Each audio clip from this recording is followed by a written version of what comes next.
eh, producir una insuficiencia cardiorrespiratoria y terminar un paro cardiorrespiratorio, ¿no? De ahí la necesidad de saber manejar la vía aérea pediátrica. ¿Qué vamos a revisar esta noche? Vamos a hacer una aproximación a algunas diferencias anatómicas y fisiológicas de la vía aérea del niño menor de 2 años especialmente, ¿no? Hablaremos algo sobre la insuficiencia respiratoria en pediatría, el manejo de la vía aérea, opciones terapéuticas, ¿no? Y algunos ejemplos, ¿no?, de cómo manejar vía aérea, o sea, una aproximación, ¿no? Y también qué hacer frente a una obstrucción de vía aérea por cuerpo extraño. Entonces, comenzamos con la primera parte, que significa valorar las diferencias anatómicas y fisiológicas en el niño menor de 2 años. Ustedes saben por anatomía, ¿no?, que la faringe, que la vemos acá, la podemos dividir en 3 grandes componentes, ¿no? La nasofaringe, la orofaringe, en color amarillo, y la hipofaringe, ¿no? Entonces, es una aproximación inicial a la vía aérea, ¿no? Porque cuando señalamos, vamos a manejar la vía aérea, entonces tenemos que tener en cuenta la anatomía, ¿no?, la estructura para poder intervenir, ¿no? Entonces, la vía aérea, en todos nosotros y también en el niño, vamos a encontrar algunas estructuras, ¿no?, de interés, ¿no? La orofaringe, entonces esa región de la faringe que se relaciona con la cavidad oral, ¿no?, la orofaringe, y que es una vía común para la vía digestiva y también para la vía respiratoria. La lengua, también es importante reconocerla. En niños pequeños, la lengua es más grande en relación a la cavidad del niño, a la cavidad oral del niño, ¿no? Entonces, es una lengua más grande. Y la laringe, la localización de la laringe también es diferente, ¿no? Entonces, dentro de un momento volveremos sobre este punto, ¿no? Solamente recuerden que la laringe en los niños pequeños, o sea, niños menores de 2 años, se caracteriza porque se encuentra en una posición más alta y más anterior, ¿no?, en relación a la laringe de un adulto. Ya volveremos a este punto. También en la vía aérea vamos a encontrar el paladar, ¿no?, el paladar duro, donde está como el techo, diríamos, de la cavidad oral, que es el maxilar superior, y por atrás el paladar blando. Entonces, es importante reconocer estas estructuras. Importante nuevamente saber, ¿no?, que la laringe del niño pequeño se encuentra en una posición más alta y más anterior. Entonces, vean ustedes una primera aproximación a la vía aérea del niño pequeño y la del adulto, ¿no? ¿Qué podemos resaltar de esta parte, de esta imagen? Es que la laringe del niño pequeño está en posición a nivel de C3, C4, ¿no? Cuerpos vertebrales 3 y 4, ¿no? A esa altura, por lo tanto, es más cefálica, más alta. En cambio, la laringe de un adulto se encuentra a la altura de cervical 4, cervical 5. Entonces, es más distal, ¿no?, o sea, más caudal, como una primera aproximación. Noten también que la lengua en el niño pequeño es más grande para esa cavidad oral, ¿no?, frente a la lengua del adulto. Aquí hay una imagen semejante para hacer notar que la lengua ocupa gran parte de la cavidad oral del niño pequeño, ¿no?, frente a la lengua del adulto, ¿no?, que para la cavidad oral del adulto es relativamente más pequeño. Un hecho importante a tener en cuenta es reconocer aquí a la epiglotis, ¿no? Hasta la epiglotis, nuevamente aquí la epiglotis. Miren que la laringe se encuentra en una posición más alta en el niño pequeño que en el adulto. Eso ya hemos comentado. Ya hemos visto que la lengua del niño pequeño es más grande para esa cavidad oral, ¿no? Y en toda víctima inconsciente, y también en un niño, la lengua, como que es un órgano muscular, se relaja y cae, ¿no? Si la víctima está en posición en decúbito dorsal, entonces la lengua se relaja y cae y obstruye la vía aérea. Por lo tanto, una maniobra a la cual volveremos más adelante es la famosa maniobra frente-mentón, ¿no? Entonces, la maniobra frente-mentón, ¿no? Buscando una extensión de la cabeza, una ligera extensión de la cabeza, ¿no? Y se busca la posición de olfateo. Esa maniobra, miren lo que hace con la lengua. La lengua se aleja de la pared posterior de la orofaringe y la vía aérea se permeabiliza. Entonces, esta maniobra es importante, pero recuerden que no hay que hacerla en un paciente con trauma.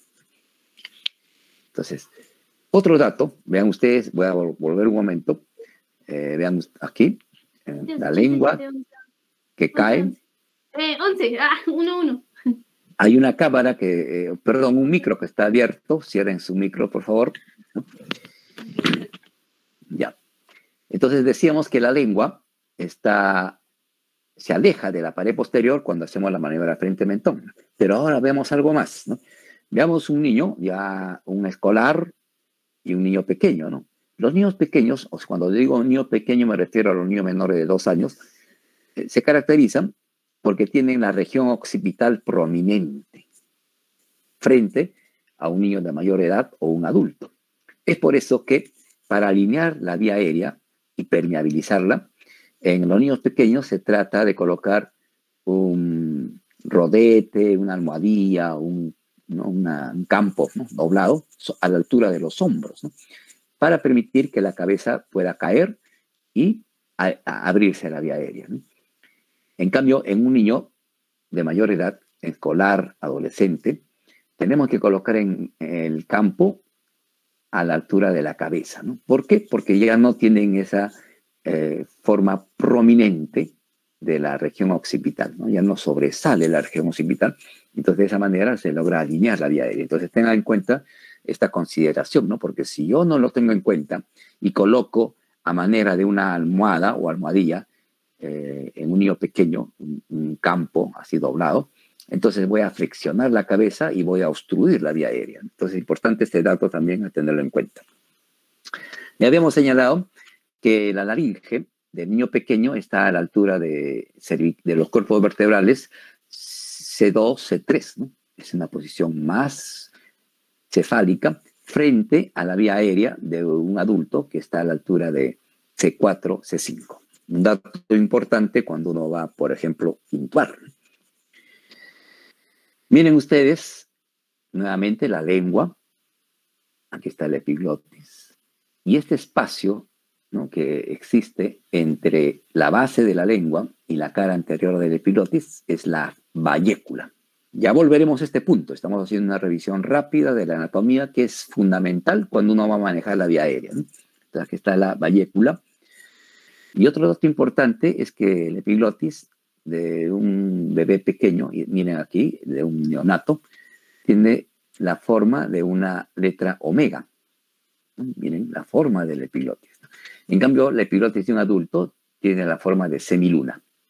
Entonces es importante reconocer este punto para cuando uno intuba, reconocer la estructura, ¿no?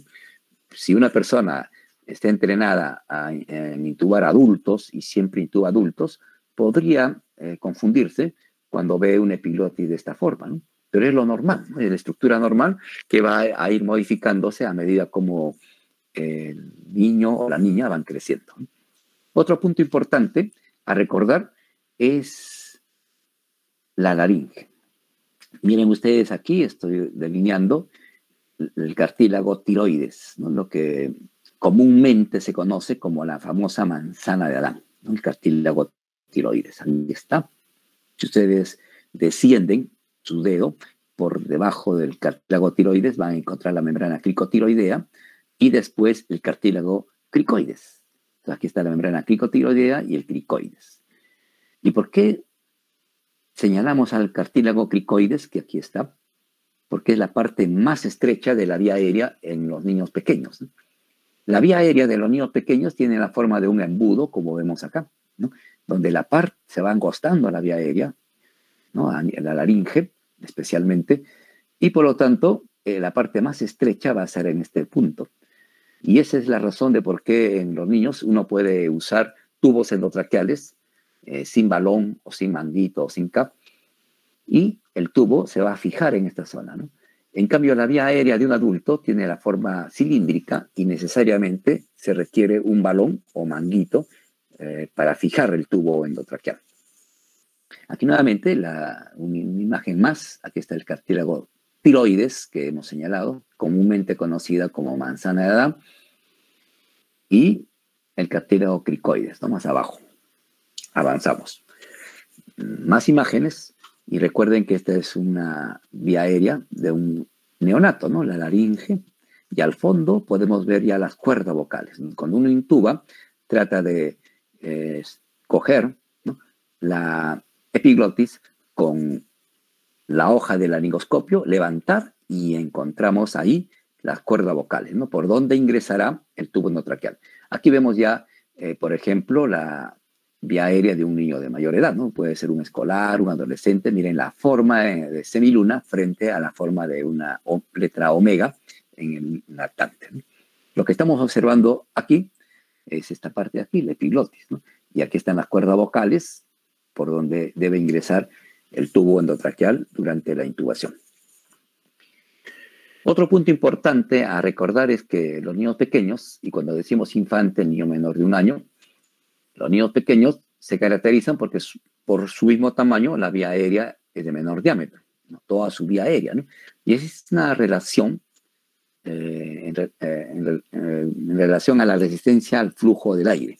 Entonces, la resistencia al flujo es inversamente proporcional a la cuarta potencia del radio. Entonces, cuando uno hace esos cálculos, ¿no?, aplicando esta relación inversa, entonces, a menor radio, mayor resistencia.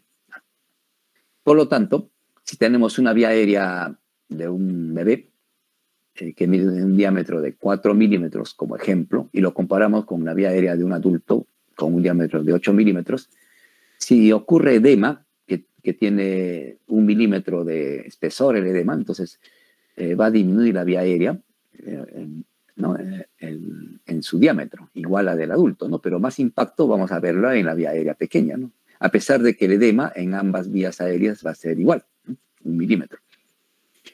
Pero, ¿cuál es el resultado, no? Que la resistencia al flujo en el adulto se incrementará 3 veces frente a la resistencia al flujo en el niño pequeño 16 veces, ¿no? Porque la sección transversal de la vía aérea se ha reducido en un 75% frente a una reducción de un 44%.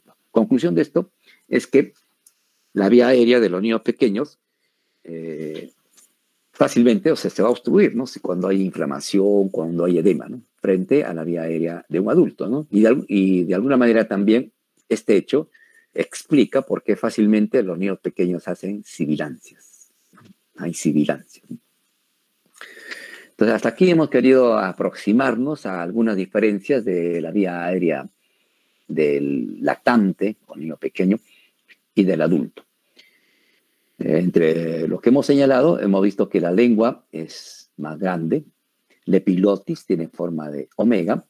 No hemos señalado al hueso hyoides, pero el hueso hyoides no está calcificado en el lactante y también fácilmente puede colapsarse, ¿no?, frente al hueso hyoides de un adulto o un niño de mayor edad, donde ya está calcificado y mantiene su forma.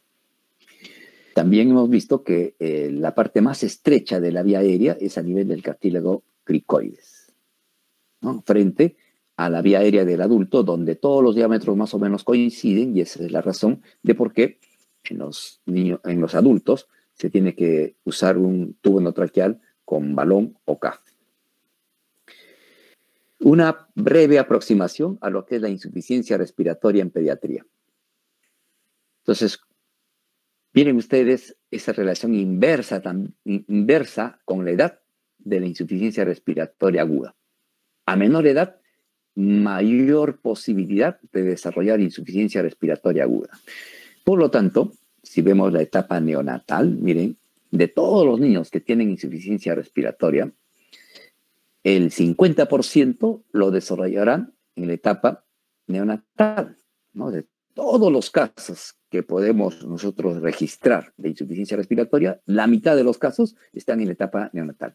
Entonces, quienes atienden neonatos con mucha frecuencia están atendiendo a bebés con problemas respiratorios y que pueden llegar a insuficiencia respiratoria. Y el problema persiste en el niño menor de 1 año, ¿no? Las dos terceras partes, ¿no?, de los casos ocurren durante el primer año de vida. El resto ya es por encima del año de edad. Por lo tanto, cuando nos enfrentemos a los niños, cuanto menor edad tengan, mayor probabilidad de que desarrollen insuficiencia respiratoria aguda. Y hay algunos aspectos, ¿no?, a considerar, ¿no? ¿Por qué estas diferencias, ¿no? ¿Por qué los niños pequeños fácilmente hacen insuficiencia respiratoria, ¿no?, frente a niños de mayor edad o adultos, ¿no? Porque ya hemos visto que la vía aérea es pequeña, ¿no? El diámetro es menor, esa relación inversa, ¿no?, la resistencia inversamente proporcional a la cuarta potencia del radio se aplica, ¿no? Y también el otro hecho que es, tenemos un estrechamiento a nivel del cricoides, que aquí está el cartílago del cricoides pintado de color morado, y aquí también. Pero vean ustedes, esta es una vía aérea de un adulto y de un niño. Aquí vemos en color rosado un cilindro, ¿no?, para más o menos representar la forma de la vía aérea de la laringe del adulto. En cambio, miren cómo es la laringe de un niño pequeño, ¿no? Es la forma de un cono invertido trunco, ¿no?, donde la parte más estrecha es a nivel del cartílago cricoides. Entonces es importante recordar, ¿no? Entonces ese dato ya podría ser un factor que permite obstrucción de la vía aérea en los niños pequeños, ¿no?, fácilmente. Entonces aquí solamente para recordar, miren el cartílago cricoides de un adulto y el cartílago cricoides de un niño pequeño, que más fácilmente es de menor diámetro, y si hay edema en esta área también va a obstruirse con mayor facilidad. Y para verlo aquí, miren las cuerdas vocales en una pieza ya de disección, las cuerdas vocales cuando nos intuban. Otro punto importante es la forma del tórax. Entonces, el tórax, un corte transversal del tórax de un lactante, vamos a encontrar que el tórax es más o menos redondo. En cambio, la del adulto es ovoideo, de tal manera que el diámetro antero-posterior es menor que el diámetro transversal, ¿no? Entonces, los adultos tienen las costillas con una orientación más oblicua, y cuando el paciente adulto inspira, las costillas se horizontalizan y aumentan su diámetro, el diámetro antero-posterior, ¿no? Y de esa manera pueden aumentar su volumen pulmonar, ¿no? En cambio, los niños pequeños ya tienen su tórax redondeado y sus costillas son casi horizontales, ¿no? Y cuando respiran, ¿no?, casi no van a aumentar su diámetro. Entonces están limitados para aumentar su volumen. Y es por eso que los niños pequeños tienen una respiración diafragmática, ¿no? El diafragma, que es el músculo respiratorio principal, tiene que contraerse, y al contraerse se aplana y va a movilizar las vísceras abdominales. Y por eso vamos a ver que los niños pequeñitos, cuando respiran, van a elevar el abdomen, ¿no?, durante la inspiración, ¿no? Entonces ese dato es importante también, ¿no? Entonces los niños pequeños tienen una respiración diafragmática, como acabamos de señalar, pero los músculos diafragmáticos fácilmente pueden agotarse, ¿no? Entonces, porque tienen escasas reservas de energía, y entonces un niño con dificultad respiratoria que empieza a respirar rápido para tratar de compensar su problema, recordando que el volumen minuto es igual a la frecuencia respiratoria por el volumen de aire corriente, pero como el niño no puede aumentar fácilmente su volumen de aire corriente, lo único que tiene que hacer es incrementar su frecuencia respiratoria, y a costa de un mayor trabajo del diafragma. Y entonces los niños, por ese hecho anatómico, rápidamente los niños van a hacer taquipnia más que polipnia, ¿no? O sea, taquipnia, una respiración rápida y con incremento de las retracciones, ¿no?, tratando de ampliar el diámetro del tórax, ¿no? Otro hecho importante es que los niños pequeños tienen un sistema nervioso inmaduro, ¿no?, en pleno neurodesarrollo, y fácilmente pueden desarrollar bradipnia, o sea, una respiración lenta, y apnea. Entonces, otro dato a considerar, ¿no? Entonces, miren, una serie de factores se van sumando y pueden condicionar el desarrollo de insuficiencia respiratoria. Y lo que ya habíamos comentado, ¿no? Que las vías respiratorias inferiores del infante son pequeñas y fácilmente colapsables, ¿no? Además de pequeñas, se colapsan más fácilmente, ¿no? Y fácilmente se pueden obstruir, ¿no? Entonces, ya podemos recordar aquí problemas de obstrucción de vía aérea inferior, como una bronquiolitis, por ejemplo, que rápidamente a un niño puede llevarlo a, si es que es una bronquiolitis severa, a un grado de insuficiencia respiratoria. Entonces, ya hemos visto que hay una alta incidencia de insuficiencia respiratoria en pediatría, a menor edad, mayor incidencia, pero ¿cómo podemos definir la insuficiencia respiratoria, ¿no? Es decir, la insuficiencia respiratoria aguda? Entonces, hay datos ya o parámetros o criterios ya gasométricos. Entonces, para hablar de insuficiencia respiratoria aguda, yo tendría que tener una muestra de gases arteriales, y si la presión parcial de oxígeno está por debajo de 60 y la de CO2 por encima de 50 y hay acidosis, un pH menor de 7.35, ya son criterios, principalmente los dos primeros, para hablar de insuficiencia respiratoria aguda. Y si la presión parcial de oxígeno es la que está disminuida, entonces tenemos un problema en la oxigenación. Y si el CO2 es quien está en incremento, tenemos un problema en la ventilación. Entonces, con los gases arteriales uno también puede hacer una valoración y decidir, ¿no? Este paciente, mire, está reteniendo CO2, vamos a ventilarlo, ¿no? Hay que ventilarlo con mayor frecuencia, ¿no?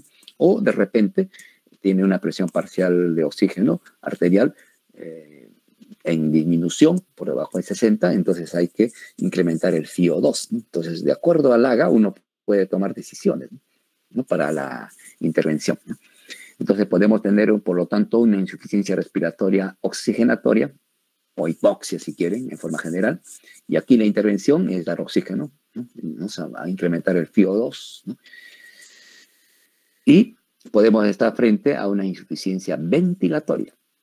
¿Y cuál es el tratamiento? Ventilar al paciente, ¿no? Entonces el paciente podría estar con una bradipnia y hay que ventilarlo, ¿no? Incrementar la frecuencia respiratoria para que el CO2 pueda eliminarse. Hay diversas causas de insuficiencia respiratoria que hoy no vamos a revisar. Presentamos esta tabla solamente para tener la mirada general, ¿no? De una serie de hechos que pueden llevar a una insuficiencia respiratoria, ¿no? Como desórdenes primarios que comprometen el pulmón, como una neumonía, una bronquiolitis, asma, ¿no? O problemas mecánicos de la ventilación, ¿no? Entonces, recuerden que el músculo diafragma, los músculos intercostales, ¿no? Todos los músculos respiratorios, tanto el mismo diafragma y el resto de músculos secundarios, pueden estar afectados, ¿no? Por alguna condición, ¿no? Por ejemplo, una enfermedad neuromuscular o en el contexto de trauma de la pared torácica que genera un tórax inestable. Desórdenes que estrechan la vía aérea, ¿no? Cuerpo extraño, es un problema de niños pequeños, hay que tener, ¿no? Entonces siempre hay que orientar a las mamás ante esta posibilidad, ¿no? De no ofrecer objetos pequeños a los niños. Si hay un compromiso del sistema nervioso central y hay fracaso para el control de la respiración, ya sea por traumas, infecciones, tóxicos o tumores, ¿no? Una serie de condiciones. Y en un contexto de shock séptico también puede llevar, finalmente, terminarse en una insuficiencia respiratoria. Como ven, son diversas razones que finalmente pueden obligar a un manejo de la vía aérea, ¿no? Entonces, otra mirada de lo mismo, entonces puede haber un problema de disfunción de la bomba respiratoria, ¿no? En otras palabras, hipoventilación. Entonces, si el paciente tiene hipoventilación, ¿qué tengo que hacer? Ventilarlo. ¿Pero por qué llega a hipoventilación? Por una serie de razones que aquí estamos señalando, ¿no? Desde miopatías a condiciones que pueden, por ejemplo, tóxicos o traumatismo, diversas causas que pueden llevar como un determinante fisiopatológico final la hipoventilación. Entonces, si el paciente está hipoventilando, hay que ventilarlo, ¿no? Y el otro lado es a nivel de una disfunción en las vías aéreas y a nivel pulmonar en sí, ¿no? Donde puede haber obstrucción de vías aéreas, entonces vías aéreas, o puede haber un problema ya a nivel parenquimal, Entonces ahí neumonía puede ser una patología representativa de un problema parenquimal, ¿no? Ahora, en la etapa neonatal, podría ser neonato prematuro, una enfermedad de membrana hialina, ¿no? A nivel parenquimal o a nivel obstructivo. Entonces, tenemos la mirada general de diversas condiciones que llevan a una insuficiencia respiratoria, ¿no? Para reconocer la insuficiencia respiratoria, hemos señalado que los niños pequeños rápidamente van a desarrollar taquicardia. Por lo tanto, debemos de saber cuáles son los rangos de normalidad de la frecuencia respiratoria. Noten ustedes que a medida que los niños van aumentando en edad, la frecuencia respiratoria va disminuyendo. Entonces, uno no puede memorizarse todas las tablas, mejor tener tablas a la mano, ¿no? Para poder valorar a los niños, ¿no? Entonces, y la misma experiencia también puede ayudar, ¿no? Pero mejor siempre consultar, ¿no? Si estos rangos están dentro de la normalidad o no, ¿no? ¿Y qué indicadores, por lo tanto, nos van a ayudar para saber si estamos frente a una insuficiencia respiratoria y la decisión de hacer algún tipo de manejo de la vía aérea? Entonces, ya hemos visto los signos vitales, ¿no? Y un signo importante es la taquimia, respiraciones muy rápidas. Los niños pequeños rápidamente hacen taquimias. Ahora, las taquimias necesariamente no indican un problema respiratorio, ¿no? Un niño con un problema cardíaco también puede desarrollar taquimia. Un niño con sepsis puede desarrollar taquimia. Un niño deshidratado puede desarrollar taquimia. O sea, no es un signo específico de un compromiso respiratorio, ¿no? Pero hay que considerarlo, ¿no? Siempre. El incremento del trabajo respiratorio también es otro parámetro a considerar durante el examen físico. Si ustedes valoran, ¿no?, las retracciones, el cabeceo, ¿no? O acá se describe como inclinación de la cabeza, pero es el cabeceo. El paciente está haciendo esfuerzo para ampliar el diámetro de su tórax, ¿no?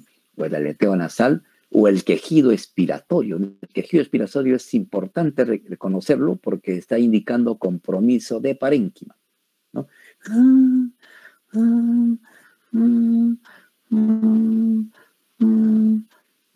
Cuando escuchen el quejido expiratorio, consideren compromiso de parénquima. Y la misma condición, ¿no?, de compromiso respiratorio llevará a un nivel de conciencia disminuido, ¿no? Entonces, estos indicadores sirven para valorar a los niños con algún grado de insuficiencia respiratoria, ¿no? Esta foto las traigo porque en niños pequeños también hay que tener cuidado, ¿no? Cuando son colocados en sus cunas a dormir, no es recomendable la posición boca abajo, ¿no? Porque se asocia al síndrome de muerte súbita infantil, cuya etiología no se conoce a cabalidad, pero un mecanismo, ¿no?, que explica este problema está relacionado con algún grado de asfixia, ¿no? Entonces, si un niño está en un colchón mullido, en muchas frazadas, y es un bebé pequeñito, se duerme y podría amanecer muerto en su cuna, ¿no? Entonces, la posición boca abajo no es recomendable. Entonces, a las madres hay que recomendarles, decirles que los bebés deben dormir boca arriba, ¿no? Y ahora sí, después de esta aproximación, revisemos el manejo de la vía aérea. Entonces, para el manejo de la vía aérea yo tengo que ver dos contextos, ¿no? El contexto donde no hay trauma y el contexto donde hay trauma. Nuestra revisión va a estar más dirigida a una situación no traumática. En trauma, importante, el manejo ya se hace más complicado, pero también es importante ya controlar la columna cervical, ¿no? Porque puede haber trauma cervical, vértebro medular y sección medular, ¿no? Si es que uno moviliza el cuello tratando de abrir la vía aérea. Entonces, vamos a dejar esta parte y vamos a dirigir nuestra mirada a una condición no traumática. Entonces, hay varias razones, ¿no? El mismo paro cardiorrespiratorio, el paro respiratorio, una condición de epiglottitis, shock, hipoxia y otras condiciones pueden obligar a manejar vía aérea. O sea, ¿qué significa? A tener una vía aérea permeable, a ventilar al paciente. Eso significa el manejo de vía aérea, ¿no? Hacer la A y la B. A, abrir la vía aérea. B, buena respiración, ¿no? Todo lo que las intervenciones, ¿no?, relacionadas para permitir que la vía aérea esté permeable y el paciente ventile y oxigene adecuadamente, entra en lo que podemos describir como el manejo de la vía aérea. Por lo tanto, nos interesa saber cómo manejar la vía aérea, ¿no? ¿Qué opciones terapéuticas tengo? Entonces, las opciones terapéuticas son diversas, van opciones desde las no invasivas hasta las quirúrgicas. Y vean ustedes que una maniobra tan sencilla, tan común, es importante, ¿no? La maniobra de frente-mentón, ¿no? Ya volveremos a esta maniobra. Otra maniobra en condiciones de trauma es la maniobra de tracción mandibular, que como ya he destacado, no vamos a dar mucho énfasis a trauma, ¿no? Hay maniobras invasivas, ¿no? Desde colocar un tubo orofaringeo, un tubo nasofaringeo, una intubación endotraqueal, el uso de una máscara laringea, y otras intervenciones como una cricotirotomía con aguja o ya con incisión quirúrgica, ¿no? Con bisturí, una cricotirotomía o una traqueostomía. Nuestra mirada está dirigida a la primera parte, ¿no?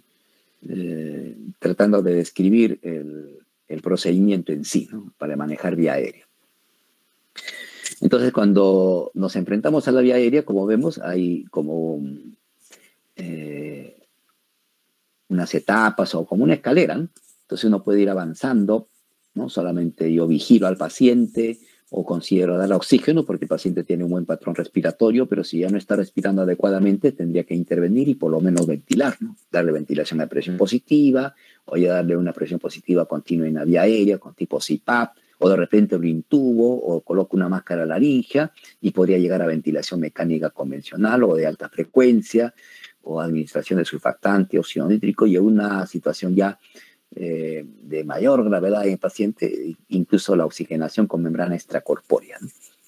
En esta revisión no vamos a llegar por acá, vamos a llegar hasta intubación endotraqueal, ¿no? Y enfatizando en algunos procedimientos de interés, ¿no?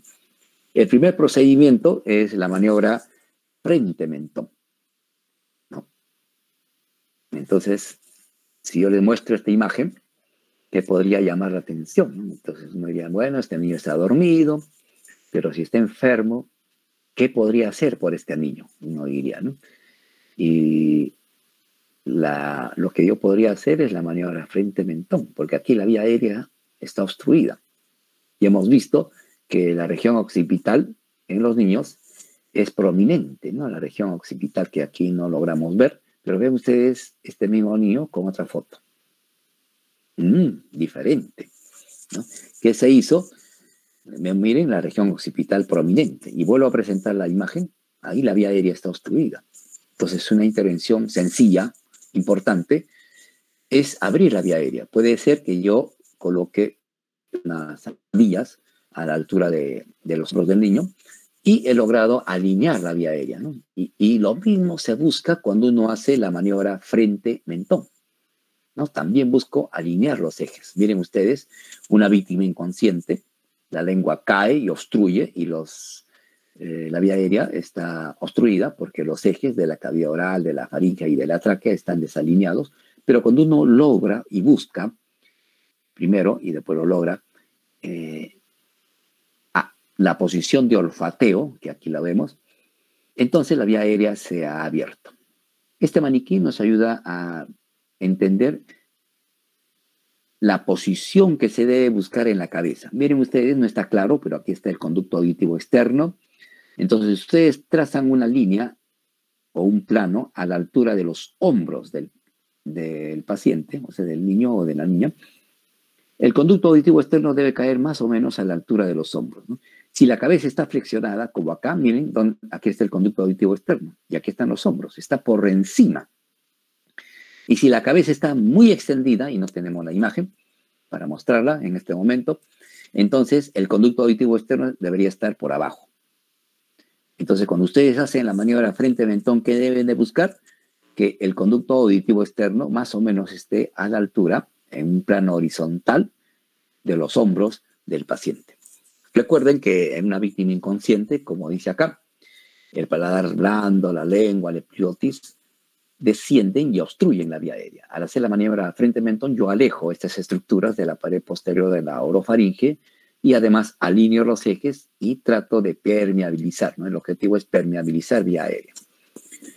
En un niño, ya está, miren, aquí están los ejes de la cavidad oral, de la faringe y de la tráquea. Y cuando uno hace una extensión, una ligera extensión, ahora en los niños ya escolares o adolescentes, ya la ligera extensión ya no funcionaría.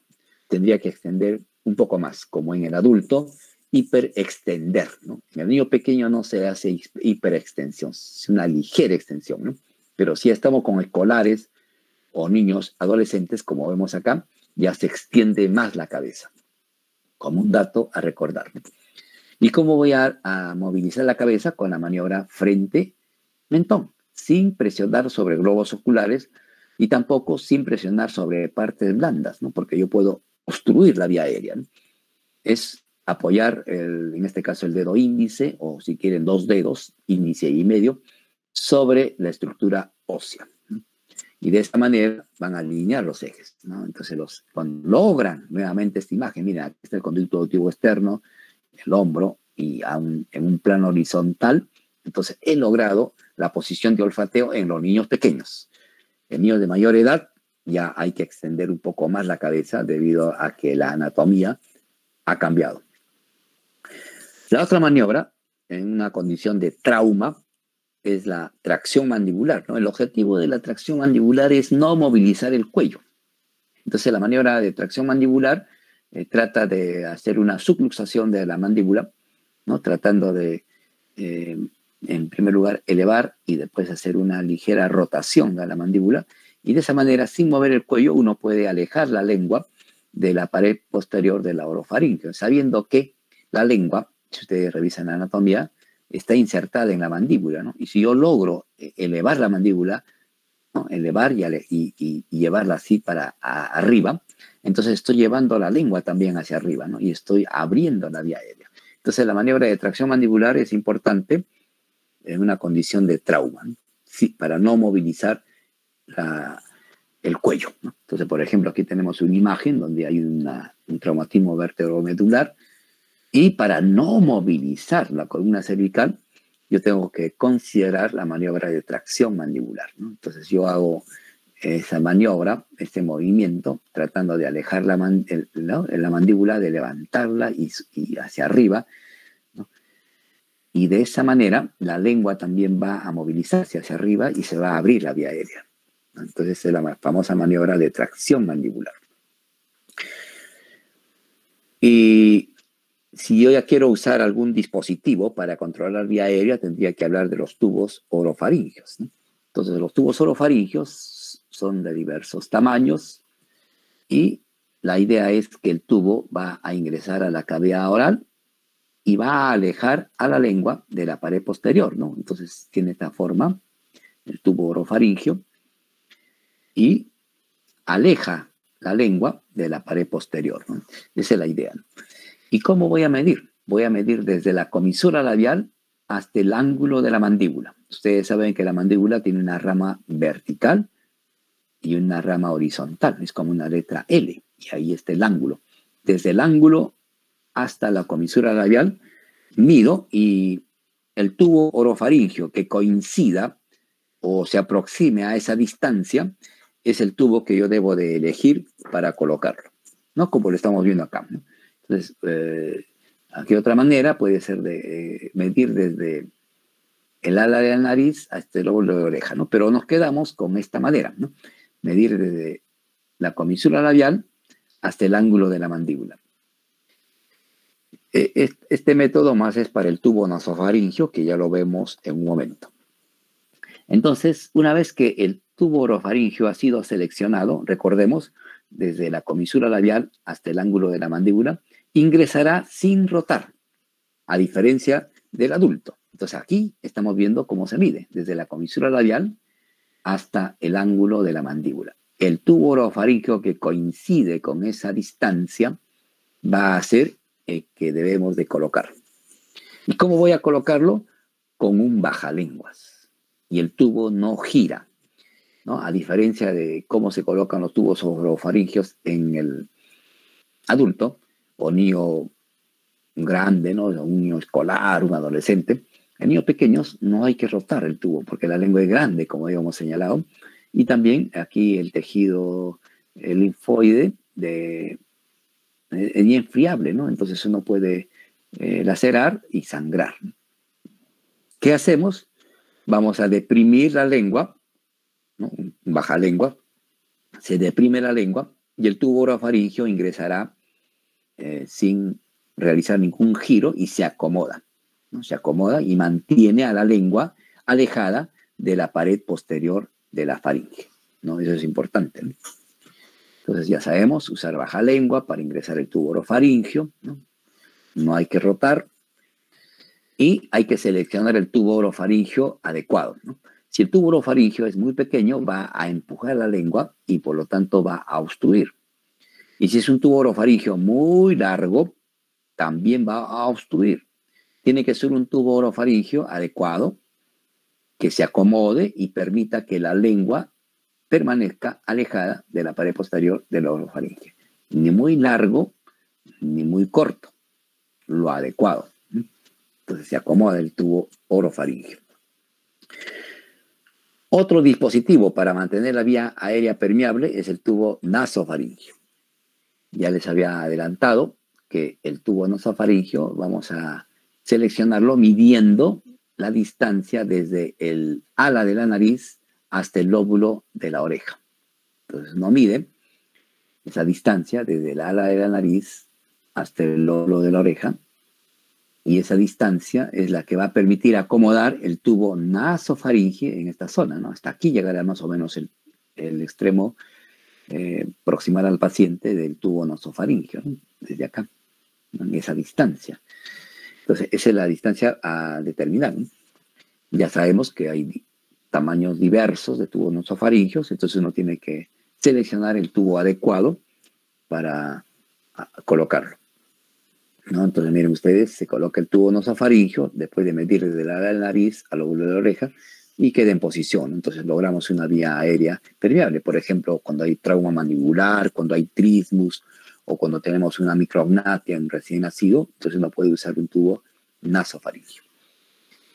Importante entonces medir desde el ala de la nariz hasta el lóbulo de la oreja y otros dicen hasta el trago, ¿no? Puede ser otra manera de medir, ¿no? Hasta el trago, ¿no? Entonces es variable, pero más o menos las distancias coinciden, ¿no?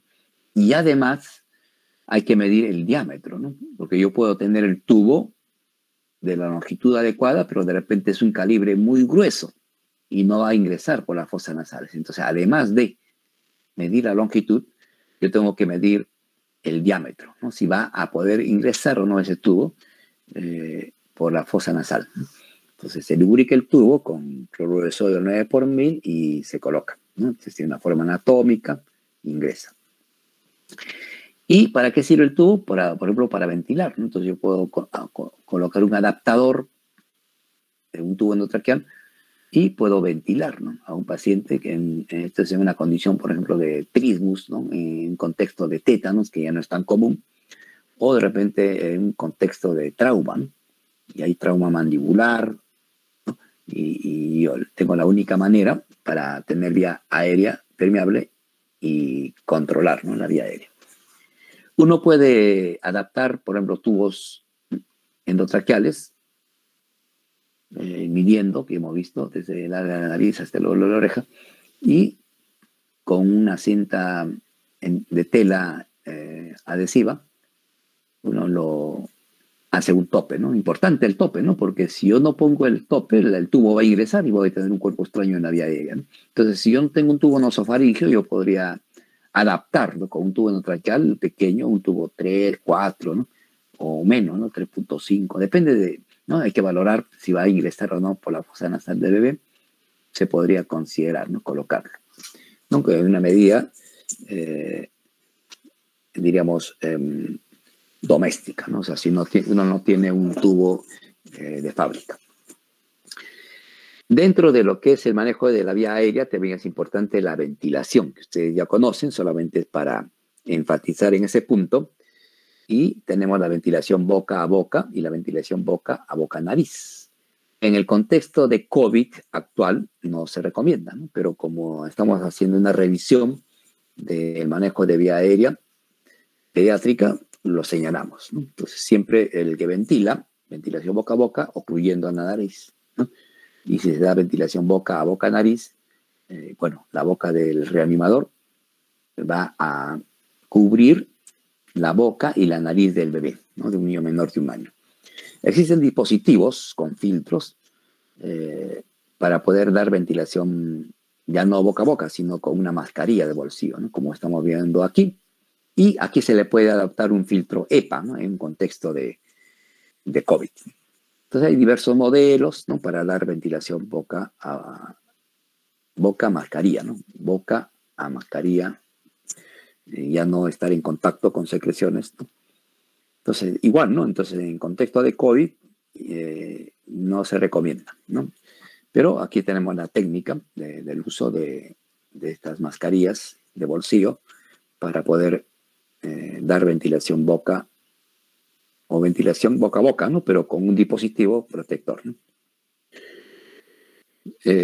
Si el paciente no está ventilando adecuadamente, tenemos que usar una bolsa de reanimación, ¿no? Las que están más al alcance son las autoinflables, ¿no? Las bolsas de reanimación autoinflables, como las que mostramos aquí. Autoinflables porque es cuando uno presiona, la bolsa recupera su volumen.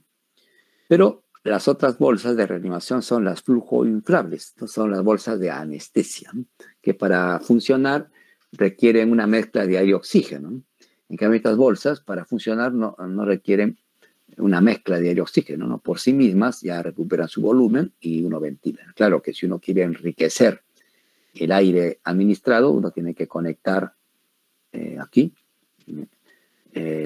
la fuente de oxígeno, ¿no? Entonces, ¿no? Para dar un CO2 mayor al ambiental. Entonces, estos sistemas se caracterizan porque tienen una bolsa, tienen un sistema de válvulas unidireccionales y una mascarilla, ¿no? La mascarilla debe adaptarse a la nariz, boca y mentón del bebé o del niño pequeño. Las mascarillas son diversas, ¿no? Hay que conocer qué tipo de mascarilla con la que se cuenta. Hay mascarillas que son anatómicas, es decir, tienen la forma un tanto triangular para adaptarse a la forma de la nariz, son acolchadas, semiacolchadas, entonces uno tiene que conocer, ¿no? Con qué tipo de mascarilla uno cuenta y saber usarlas, ¿no? En forma general, las bolsas autoinflables tienen ventajas y tienen desventajas, ¿no? Una ventaja importante es que no requiere una fuente de gas, ¿no? Para funcionar, como ya hemos señalado, ¿no? Otra ventaja es que tienen, sobre todo la bolsa de reanimación neonatales, tienen una válvula liberadora de presión, ¿no? O sea, que controla que si uno ventila, ahí, no se alcanzan presiones superiores a lo señalado, ¿no? en la bolsa. Entonces, usualmente se aplican estas válvulas liberadoras de presión en neonatos, ¿no? Entonces, la válvula se puede abrir cuando se alcanza 30 o 40 centímetros o 35, es variable, ¿no? Depende del fabricante y uno tiene que saber, ¿no? Entonces, si uno da mucha presión, parte de esa presión va a escapar por la válvula de liberación y por lo tanto se va a proteger el pulmón del bebé. Desventajas es que la bolsa puede seguir funcionando a pesar de que uno no está realizando un sello hermético, ¿no? ¿Por qué? Porque la bolsa, como ya hemos visto, es autoinflable, recupera su volumen y si uno no tiene ese cuidado, va a ventilar, pero no va a tener ningún efecto, ¿no? Por eso es importante que cuando uno ventila tiene que estar observando el tórax del paciente, ¿no? Y hacer la técnica CE, ¿no? La técnica CE. Entonces la C es para cubrir, ¿no? Con la mascarilla hacer un selle, y la E para hacer la extensión, ¿no? De la cabeza. Y hemos visto que en los niños pequeños hay que buscar la posición de olfateo para alinear los ejes, alejar la lengua de la pared posterior del orofaringe y permitir el pasaje del aire, ¿no? Entonces la técnica CE es importante, ¿no? Acá está la E sobre el hueso, sobre la rama horizontal de la mandíbula y la letra C. ¿no? Para ventilar, ¿no? Nuevamente, para recordar, uno debe buscar la posición de olfateo, ¿no? La posición de olfateo. Miren, aquí el niñito está en una ligera extensión de la cabeza y el conducto auditivo externo más o menos coincide con el hombro. Importante, cuando uno ventila, miren esta imagen, está presionando globos oculares, ¿no? Entonces no es recomendable, ¿no? Cuando uno coloca la mascarilla, no debe presionar globos oculares, ¿no? Porque si no, va a producir un reflejo vagal y bradicardia. Entonces es importante, primer punto, y también puede producir un traumatismo ocular, ¿no? Si uno ejerce mucha presión, incluso podría haber desprendimiento de retina, ¿no? Entonces tener mucho cuidado, ¿no? Al colocar la mascarilla, no colocarlo sobre los ojos. Otro punto, que también cuando uno ventila, miren cómo están los dedos aquí y no están sobre el hueso. Deberían estar sobre el hueso. Están sobre partes blandas y si es así, miren lo que ocurre, ¿no? Obstruye la vía aérea. Entonces, cuando yo hago la letra E, la tengo que hacer como se describe acá. Bueno, vamos a ver una imagen sobre el hueso. Como acá, ¿no? Sobre el hueso. Yo no tengo ese cuidado y muevo un poco los dedos y ya estoy sobre partes blandas y entonces obstruyo la vía aérea. Entonces es importante también ese dato. Y hemos enfatizado en el hecho de que no se debe presionar el ojo, ¿no? La cavidad, miren, aquí la mascarilla está sobre el ojo, ¿no? Uno debe evitar, miren, aquí sí está posicionada adecuadamente y aquí sí está obstruida, ¿no? Entonces, no presionar globos oculares. Nuevamente aquí, miren, la mascarilla sobre el ojo. ¿Y qué va a producir? Un reflejo vagal, bradicardia y puede incluso producir un trauma ocular. Entonces, cuando uno ventila, tiene que tener ese cuidado. Miren, esa mascarilla es de tamaño adecuado, pero ¿qué está sucediendo? Está muy arriba. Debería estar más abajo, cubriendo acá el mentón, y de esa manera la mascarilla no va a estar sobre los ojos. Entonces, una mascarilla anatómica y también es acolchada, ¿no? O sea, la técnica CE no es la adecuada. Miren, esto no es una C, ¿no? Y la E, bueno, no sé. Entonces es importante hacer una buena técnica cuando uno ventila, ¿no?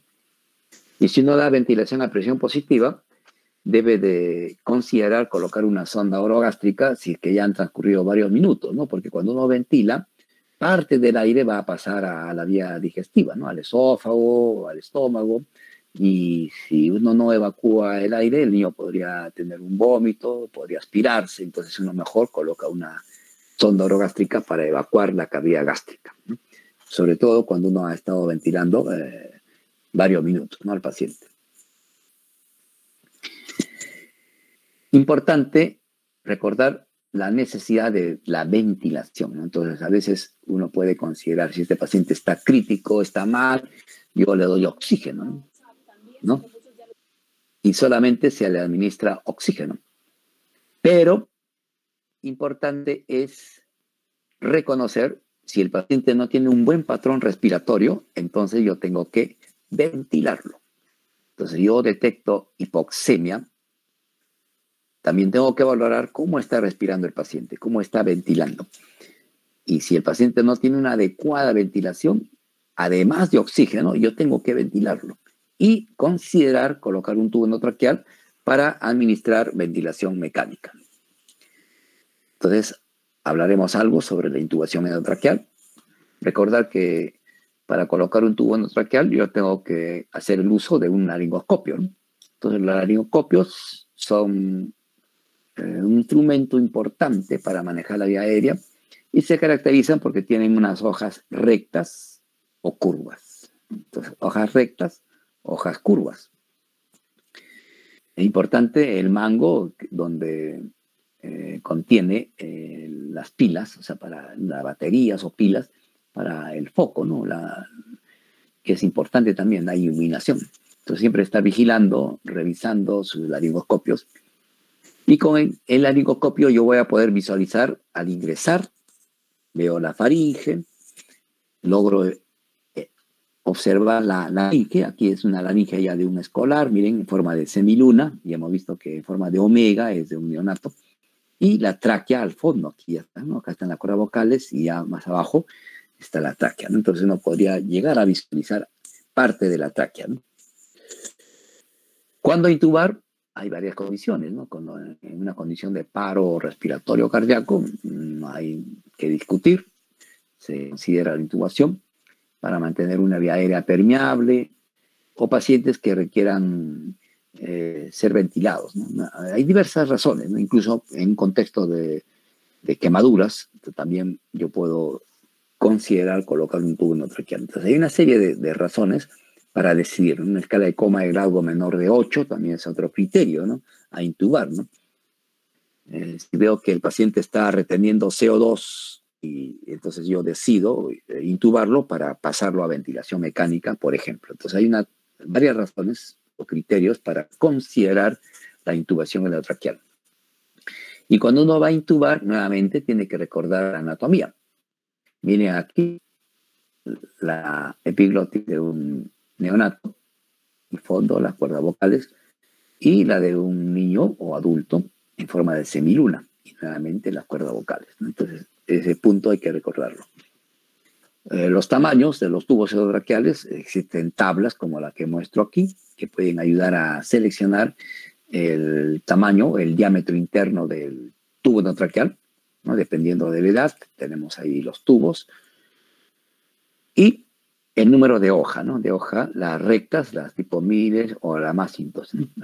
Las curvas, ¿no? En pediatría a veces hay una preferencia por usar hojas rectas debido a que la lengua es más grande, entonces no es fácil ingresar hasta la vallécula, ¿no? Pero es cuestión de entrenamiento. Ya hemos visto que los tubos endotraqueales son de dos tipos, ¿no? Los tubos endotraqueales que no tienen el balón o manguito y los que sí lo tienen, ¿no? De acuerdo a PALS, o sea, el soporte avanzado de vida pediátrico, el curso, para niños de 1 a 10 años existe una fórmula, ¿no? Que aquí la muestro, es la edad del niño en años entre 4 más 4. Entonces, yo aplico esta fórmula, voy a tener un valor, ¿no? Para poder seleccionar el número de tubo endotraqueal a administrar, ¿no? O a usar para la intubación, ¿no? Y si es un tubo endotraqueal con manguito, como el de acá, ¿no? Con manguito, entonces es la misma fórmula, pero en vez de sumarle 4, le sumo 3.5, ¿no? Entonces esta fórmula se aplica para niños de 1 a 10 años, ¿no? Para seleccionar el número de tubo endotraqueal. Importante recordar que las hojas curvas van a ingresar a la vallécula. Aquí está la vallécula y miren, se adapta a la forma, ingresa a la vallécula y una vez que esté en la vallécula uno va a levantar, ¿no? Y al levantar va a observar las cuerdas vocales, ¿no? Entonces ingresa, como vemos en este gráfico, a la vallécula. En cambio, las hojas rectas van a avanzar, no ingresan a la vallécula y van a coger, van a levantar con la epiglotis, ¿no? Entonces, miren aquí y levanta. Al levantar, vas a ver las cuerdas vocales. Entonces, cuando tenemos una hoja recta, van, ¿no? Cogen epiglotis, ¿no? Levantan la epiglotis, ¿no? Hasta el fondo, ¿no? Y si es una hoja curva, van a ingresar a la vallécula. Pero importante, dato importante, es que cuando uno intuba no debe desesperarse, ¿no? A veces uno ingresa la hoja rápidamente y ya está en el interior de la cavidad oral y después no sabe en qué parte está, ¿no? La recomendación es que uno ingrese la hoja del laringoscopio, ingrese con cuidado, ¿no? Entonces uno va siguiendo la lengua, ¿no? Ingreso por la comisura labial derecha, como vamos a ver enseguida, y voy avanzando la hoja, rechazando la lengua hacia el lado izquierdo y voy reconociendo estructuras, ¿no? Y si tengo una hoja curva, ingresaré a la vallécula y si tengo una hoja recta, cogeré la epiglotis, ¿no? Avanzo y levanto la epiglotis y ahí están las cuerdas vocales, ¿no? Al fondo. Entonces la secuencia de intubación, aquí la voy a mostrar. Recuerden que aquí está la epiglotis y como tiene forma de omega, es de un niño pequeño, ¿no? Al fondo las cuerdas vocales, ¿no? Entonces ingreso al laringoscopio por el lado derecho y voy rechazando la lengua, como acabo de señalar, hacia el lado izquierdo, pero voy avanzando, mirando la lengua. Avanzo, me voy hasta el fondo, hasta la base de la lengua. Yo sé que por anatomía, ahí está el epiglotis. Una vez que encuentro la epiglotis, si es hoja curva, ingreso a la vallécula. Si es hoja recta, avanzo un poco más y levanto toda la estructura, levanto la lengua y también la epiglotis, ¿no? Siguiendo el eje del laringoscopio. Importante, miren, el eje del laringoscopio. Yo no debo hacer palanca, ¿no? Yo no debo hacer movimientos así, tipo palanca, ¿no? ¿Por qué? Porque voy a dañar estructuras. Solamente posiciono bien el laringoscopio, más o menos en un ángulo de aproximadamente 45 grados, y levanto, siguiendo el eje imaginario del mango del laringoscopio, y entonces voy a poder intubar. Entonces levanto, ya hemos visto, sin realizar palanca, como hemos enfatizado. Miren, aquí está la lengua, ¿no? Yo estoy avanzando en la hoja del laringoscopio, avanzo, y al fondo veo la epiglotis, ¿no? Avanzo un poco más y lo que voy a hacer con el laringoscopio es aquí, levantar con la lengua que está arriba y la epiglotis. La levanto y al levantar logro visualizar las cuerdas vocales, ¿no? Y entonces, si ya estoy visualizando las cuerdas vocales, entonces voy a poder ingresar el tubo endotraqueal a través, ¿no?, de la glotis, ¿no? Y detengo, los tubos endotraqueales tienen unas marcas que se llaman las marcas para las cuerdas vocales, entonces yo detengo el tubo, el avance del tubo, justo cuando las marcas coinciden con las cuerdas vocales, ¿no?, para no realizar una intubación bronquial, ¿no?, por derecho, no bronquio derecho, ¿no? Si yo avanzo mucho, voy a intubar el bronquio derecho. Entonces aquí la secuencia que ya hemos señalado. Entonces ingreso por la comisura labial derecha, voy avanzando con cuidado y observando, miren, voy observando, aquí está la lengua, al fondo la epiglotis.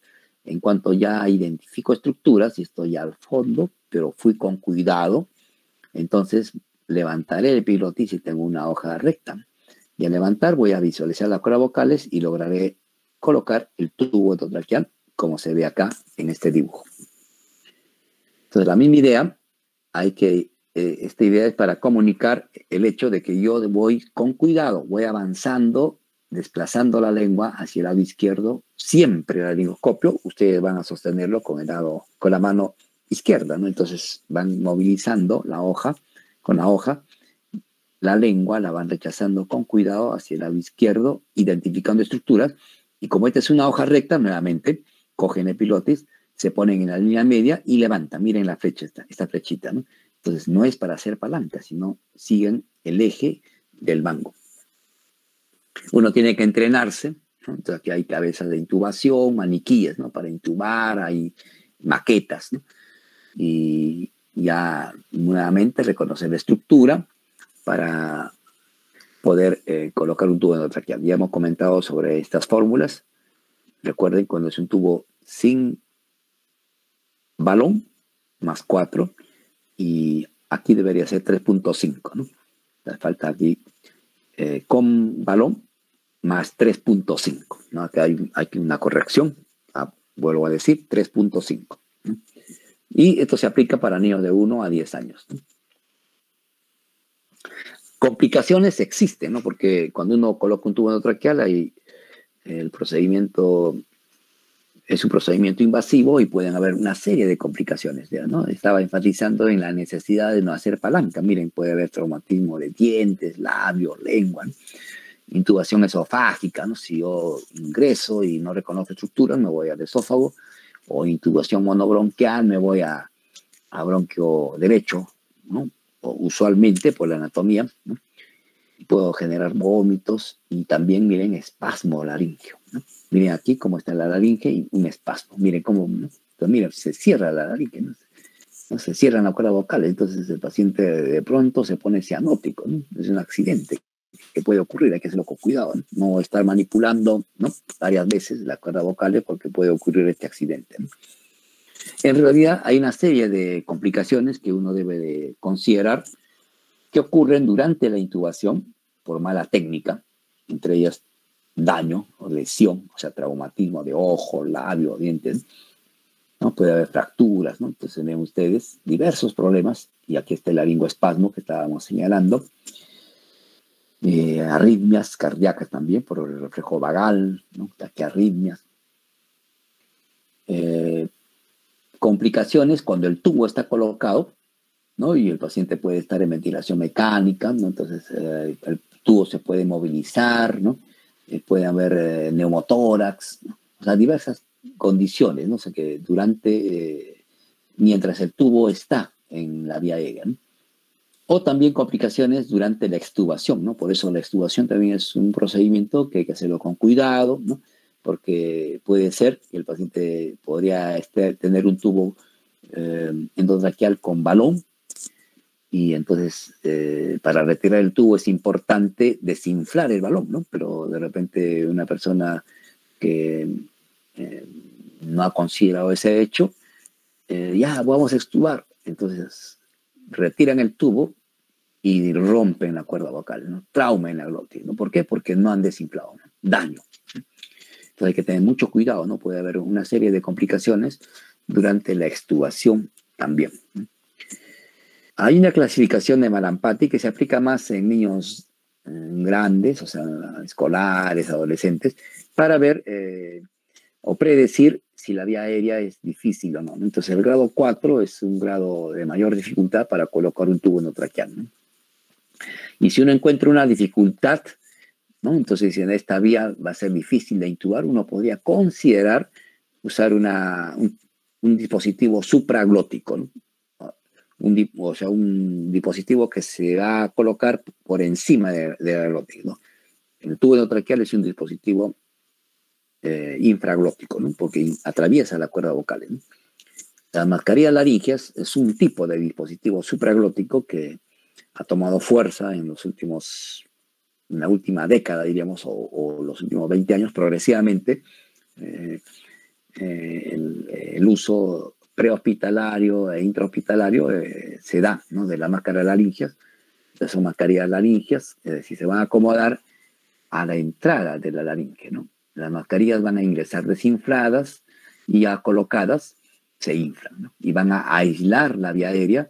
Miren la parte más distal de la mascarilla laringea, se infla y va a ocluir el esófago, ¿no? Y como es una mascarilla, rodea todo y aísla, ¿no? Entonces es importante. Entonces la mascarilla antes de ser colocada también uno tiene que probar, verificar que no haya un orificio, entonces que esté funcionando la mascarilla. Y las mascarillas ingresan desinfladas, ¿no? Desinfladas, y ya para retirarlas también, ¿no? Para no tener un accidente, hay que desinflarlas, ¿no? Porque miren, la mascarilla inflada, al ser retirada, va a dañar todas las partes blandas, ¿no? Tanto con el tubo endotraqueal como con las mascarillas laringeas hay que tener ese cuidado, ¿no? Hay que entrenarse, igual que cuando uno va a intubar, se entrena con maniquíes, ¿no? Aquí la manera como se coloca una mascarilla laringea. Noten ustedes que ya no estamos usando el laringoscopio, ¿no? Sino que la mascarilla es ingresada con cuidado, ¿no? Diríamos a ciegas, ¿no? Anatomía, ¿no? Entonces uno, teniendo el tamaño adecuado, ingresa la mascarilla, ¿no? Entonces, y la acomoda. Una vez que ya considera uno que ya está en posición, se infla, ¿no? Entonces miren ustedes, ingresa haciendo un movimiento así, de rotación, siguiendo la forma de la lengua para que la mascarilla se aloje aquí a la entrada, ¿no? De la laringe, ¿no? De la laringe, por eso su nombre, ¿no? Mascarilla laringe. Entonces miren, se ingresa. Si es un niño escolar, adolescente, el dedo índice podría ingresar, ¿no? ¿No? Porque por el tamaño de la boca, ¿no?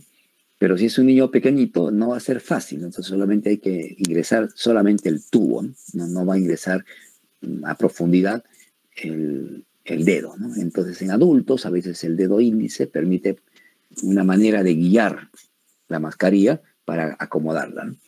Que no es posible hacerlo en niños pequeños, ¿no? Una vez que la mascarilla ha sido acomodada, como vemos acá, se acomodó, entonces se inflan. Y antes de retirar el dedo, si es que el dedo ingresó, el dedo índice, entonces uno tiene que darle soporte a la mascarilla para que no se movilice y con cuidado retirar el dedo, ¿no? Esto se puede hacer, vuelvo a repetir, en escolares, adolescentes, ¿no? Pero no en niños pequeñitos, ¿no? En niños pequeños la mascarilla laringea ingresa sola, ¿no? Y finalmente la mascarilla va a ser acomodada y entonces va a hilar. Aquí está la laringe, aquí está el epilotis, la lengua, y atrás está el esófago. Entonces se infla, ahí el esófago y vamos a tener una vía aérea avanzada, ¿no? Pero supraglótica, ¿no? Por encima de las cuerdas vocales, ¿no? Entonces, para seleccionar el tamaño de mascarilla laringea, hay números, ¿no? Entonces, la mascarilla laringea tiene unos números y de acuerdo al peso del paciente se hace una selección, ¿no? Entonces, en los niños, menor de 5 kilos, tamaño 1, y cada mascarilla, dependiendo de su tamaño, va a tener un determinado volumen para inflarlo con aire. Entonces, todas las mascarillas tienen ya impresas en la misma mascarilla para qué peso y qué volumen se requiere para inflar la mascarilla. Entonces, eso, aquí una tabla parecida de lo mismo para seleccionar el tamaño de mascarilla laringea. Y ya casi terminando, podemos señalar la cricotirotomía de emergencia. Entonces, la cricotirotomía de emergencia también es una intervención, como su mismo nombre lo dice, de emergencia, ¿no? Entonces, si no tenemos una vía aérea permeable por algún motivo, imagínense un edema de glotis, un cuerpo extraño en vía aérea alta, entonces uno puede rápidamente colocar una aguja conectada inicialmente a una jeringa y en un ángulo de 45 grados atravesar la membrana, ¿no?, cricotiroidea. Aquí se acuerdan del cartílago tiroides, que es conocida como la manzana de Adán, y aquí está el cricoides. Entonces acá está la membrana cricotiroidea. Entonces en ese punto se ingresa, ¿no?, aspirando con cuidado. Entonces uno atraviesa la membrana y aspira aire, ¿no? Entonces ya estás en posición, ¿no? Entonces es una medida de emergencia, ¿no? Pero esta medida te da pocos minutos, vas a requerir ya una vía quirúrgica, donde, ¿no?, para colocar ya un tubo de traqueostomía, por ejemplo, pero ya se requiere ya un personal entrenado, ¿no? Pero es una medida de emergencia, la cricotirotomía de emergencia.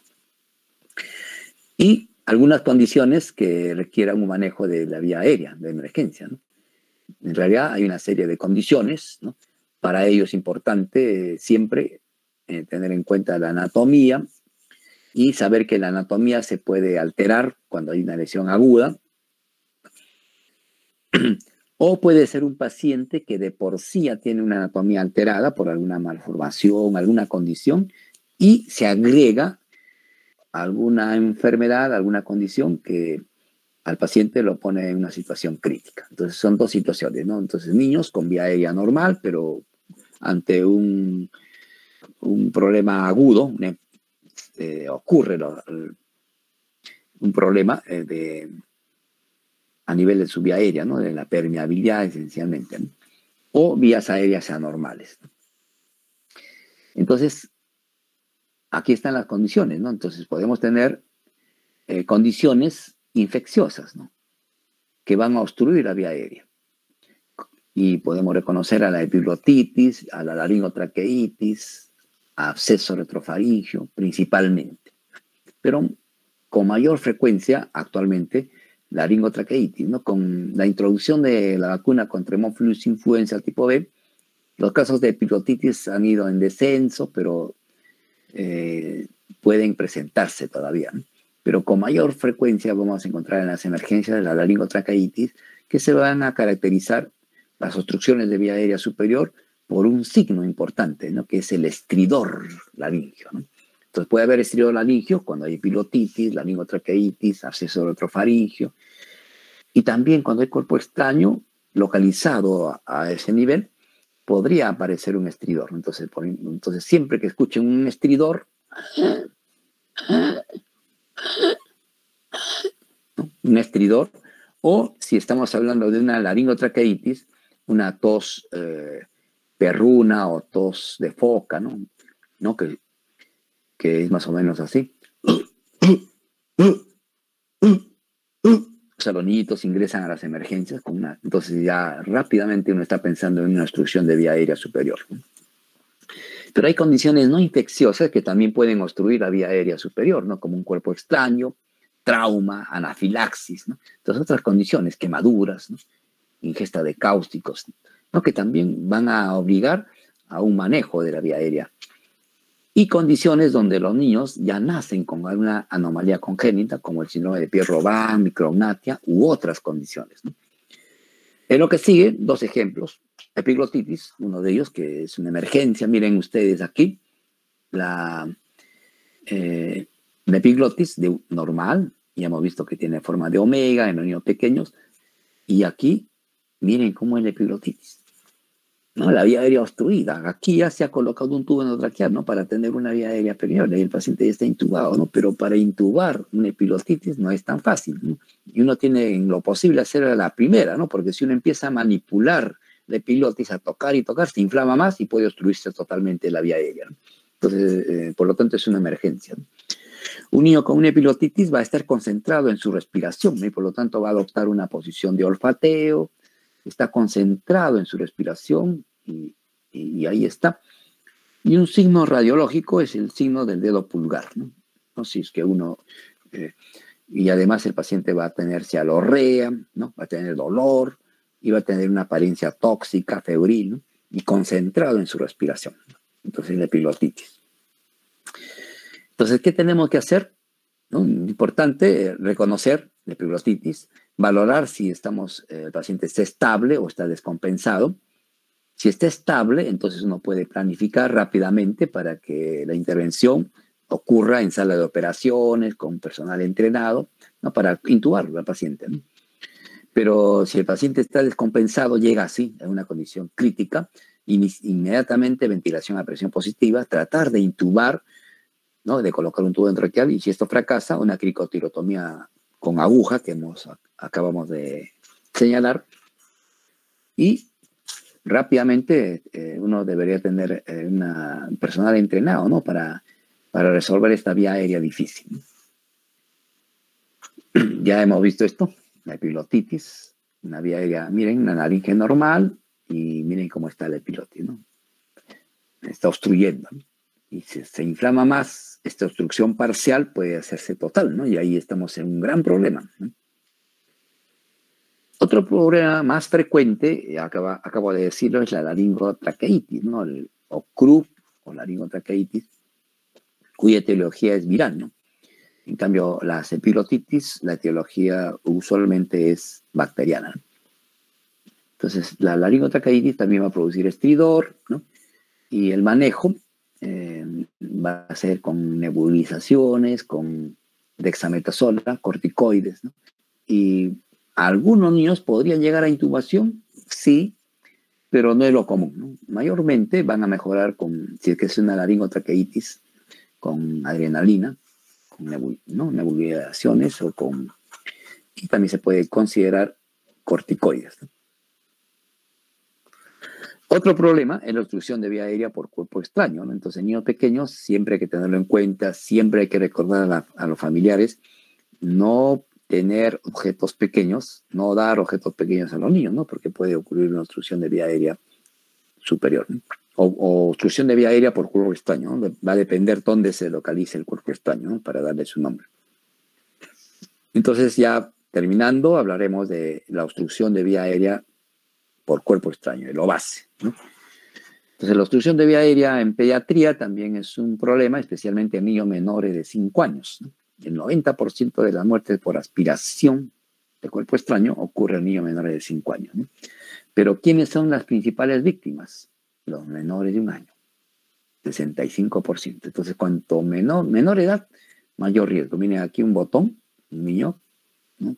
Accidentalmente deglutió el botón y ahí está el botón. Entonces, ahora para sacarlo, ¿no? Entonces, los niños pequeños incluso pueden aspirarse con líquidos, ¿no? Con líquidos. Si un niño está siendo alimentado con fórmulas, podría aspirarse una fórmula infantil, ¿no? Y producirle a la larga una neumonía aspirativa, ¿no?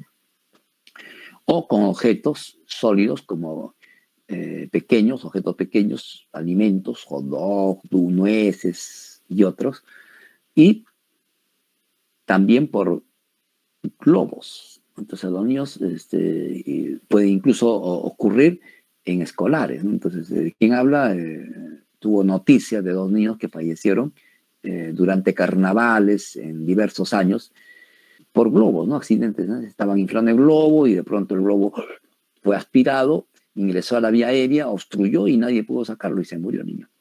Entonces, importante, ¿no? Siempre recomendar a las familias esta posibilidad, ¿no? O sea, para evitarla. Un signo universal de obstrucción de vía aérea es el signo de atragantamiento, ¿no? Llevarse las manos al cuello, pero eso lo van a hacer los niños grandes, los adolescentes. Los niños pequeños no necesariamente van a hacer este signo universal, ¿no? De atragantamiento. Vamos a reconocer, porque es de aparición súbita, ¿no? Y puede haber tos, ¿no? Pero si hay síntomas respiratorios como tos, rinorrea, estornudos, entonces uno podría, más que un cuerpo extraño, sospechar en una causa infecciosa, ¿no? Pero si es súbito y no hay otro signo, puede haber tos, sí, estridor también, sibilancias también, dependiendo de dónde se aloje el cuerpo extraño, entonces tendría que considerarse. Hay signos de obstrucción de vía aérea por cuerpo extraño y un signo importantísimo es la tos. De todos los signos, la tos. Entonces, si es una tos efectiva, entonces uno observa y uno espera que con la misma tos se pueda expulsar el cuerpo extraño, ¿no? Pero si es una tos inefectiva, ¿no? El paciente tose, pero no emite sonidos o es un sonido muy bajo y el paciente no puede vocalizar, no puede hablar, ¿no? Entonces ya ahí tiene que uno que intervenir, ¿no? Y en esta situación ya el paciente es probable que esté con cianosis y pronto pierda la conciencia, ¿no? Pero vean ustedes la importancia de la tos, ¿no? De reconocer la tos, ¿no? Entonces, si un niño escolar, ¿no? Uno puede hacer la maniobra de Heimlich, que ustedes la conocen, ¿no? Que consiste en colocar la base del dedo pulgar, o sea, haciendo puño, en un punto medio entre el apéndice sifoides y el ombligo, ¿no? En ese punto uno explica a la víctima lo que va a hacerse, porque todavía está consciente, y se comprime hacia adentro y hacia arriba, ¿no? 5 compresiones, ¿no? 1, 2, 3, 4, 5, ¿no? Y se va evaluando si expulsa o no cuerpo extraño, ¿no? En los lactantes o niños menores de 1 año se hace esta maniobra, que es equivalente a la maniobra de Heimlich, ¿no? Que consiste en dar palmadas en la espalda y después rotar al paciente y hacer compresiones sobre el esternón, ¿no? En el mismo punto donde se hace las compresiones torácicas durante la RCP. Entonces, uno interviene cuando la tos es silenciosa, ¿no? Si queremos dar un mensaje, ¿no? Uno observa si tiene una tos fuerte y uno espera que con esa tos pueda expulsar el cuerpo extraño, ¿no? Entonces, esa es la idea, ¿no? En general. Entonces, cuando intervengo, cuando es una obstrucción grave, ¿qué me indica? Ya vuelvo a repetir, la tos, ¿no? Y puede haber otros signos, ¿no? Como cianosis, incapaz para hablar, ¿no? Pero la tos me va a guiar, ¿no? Y hago lo que ya hemos descrito, la maniobra de Heimlich, ¿no? Que ya vuelvo a repetir, imágenes para solamente enfatizar en el punto. Miren ustedes, si un niño escolar, un niño preescolar, uno puede sentarse en una silla y hacer la maniobra, ¿no? Sentado, ¿no? Entonces el rescatador ya no está parado, sino sentado, ¿no? Y está atento a que el paciente podría perder el conocimiento, ¿no? Y si pierde el conocimiento, uno lo sostiene y con cuidado lo coloca sobre el suelo para hacer compresiones en el mismo punto entre el ombligo y el apéndice sifoides, compresiones hacia, ¿no? Tipo la misma técnica de RCP, ¿no? Tratando de que se expulse el cuerpo extraño, ¿no? Si con esta técnica, ¿no? No se logra expulsar el cuerpo extraño y ya no hay pulso, entonces uno tendría que empezar RCP. Y esta es la técnica para los niños menores de 1 año, ¿no? Miren cómo se sostiene el bebé, ¿no? La cabeza alineada sobre las rodillas, 5 palmadas en el espacio interescapular, después se rota al niño y en el punto medio, o sea, justo por debajo de la línea intermamilar donde se comprime el tórax cuando se hace RCP, también se hacen compresiones, ¿no? Hay que tener mucho cuidado de no presionar el ombligo porque se puede dañar el hígado. Entonces, esto es en general, un resumen para lo base.